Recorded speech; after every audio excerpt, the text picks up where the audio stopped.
Welcome to flavours of நெல்லை. இன்றைக்கி என்னோடய கிச்சனில் விநாயகர் சதுர்த்தி ஸ்பெஷலாக பிள்ளையார்பட்டியில் விநாயகருக்கு நைவேத்தியமாக வைக்கக்கூடிய அந்த மோதகம் தாங்க நான் இன்றைக்கி வீட்லேயும் செஞ்சு காட்ட போகிறேன். வாங்க அதை எப்படி செய்கிறதுன்னு பார்க்கலாம்.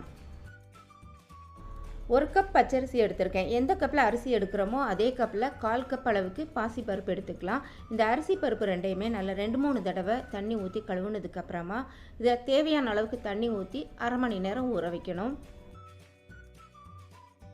அரிசி நல்லா ஊறினதும் அதில் இருக்கிற தண்ணி எல்லாம் வடிகட்டிட்டு அரிசி பருப்பை மட்டும் ஒரு காட்டன் டவலோ இல்லைன்னா காட்டன் கிளாத்தோ எடுத்துகிட்டு அதில் போட்டு நல்லா காய வச்சு எடுத்துக்கலாம்.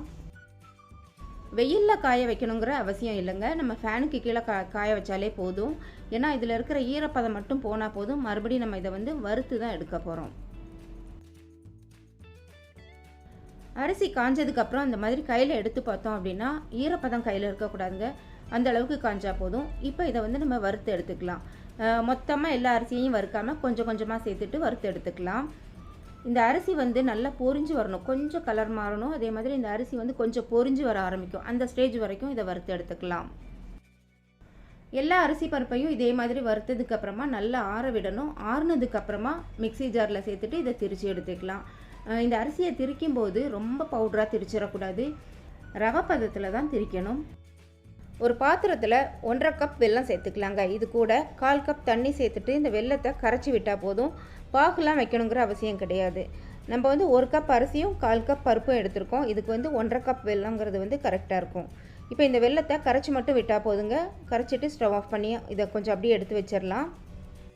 அடிகனமான ஒரு பாத்திரம் அப்படி இல்லைன்னா ஒரு கடாய் எடுத்துக்கோங்க. இதில் 3 கப் தண்ணி சேர்த்துட்டு இந்த தண்ணி நல்லா கொதிக்க விடணும். தண்ணி நல்லா கொதிச்சுட்டு இருக்கும்போது நம்ம திரிச்சு வச்சுருக்கிற இந்த அரிசி ரவையை கொஞ்சம் கொஞ்சமாக சேர்த்துட்டு நல்லா கிளறி கொடுக்கணுங்க. கைவிடாமல் கிளறணும், அப்போ தான் கட்டி விழாது. கொஞ்சம் அடிகனமான பாத்திரம் அப்படி இல்லைன்னா இந்த மாதிரி நான்ஸ்டிக் கடாய் வச்சுக்கிட்டிங்க அப்படின்னா கீழே ஒட்டாமல் கிளறதுக்கு நல்லா ஈஸியாக இருக்கும். அரிசி பருப்பு நல்லா வெந்ததும் அதில் கரைச்சி வச்சுருக்கிற வெல்லத்தை சேர்த்துக்கலாங்க. வெல்லம் சேர்க்கும்போது நல்லா வடிகட்டிட்டு சேர்த்துக்கோங்க. ஏன்னா அதில் தூசி சின்ன சின்ன மண் துகள்லாம் இருக்கும். அதனால் கட்டாயம் வடிகட்டிட்டு சேர்த்துக்கோங்க.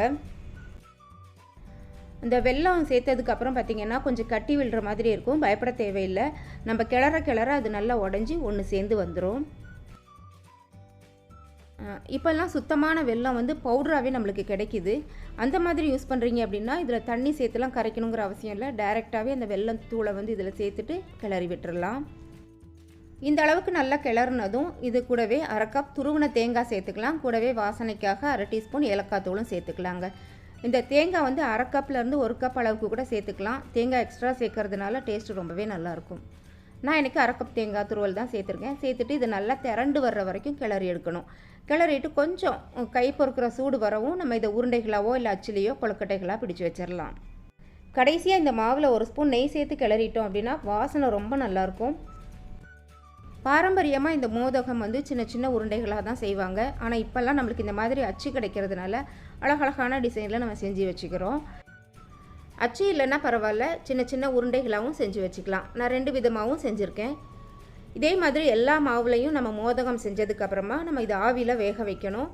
இந்த மாவு ஏற்கனவே நல்லா வேக வச்ச மாவு தான். அதனால் ரொம்ப நேரம் வேக வைக்கணுங்கிறதுல 8 to 10 நிமிஷம் நம்ம ஆவியில் வேக வச்சு எடுத்தாலே போதுங்க. மோதகம் ரெடி ஆயிரும்.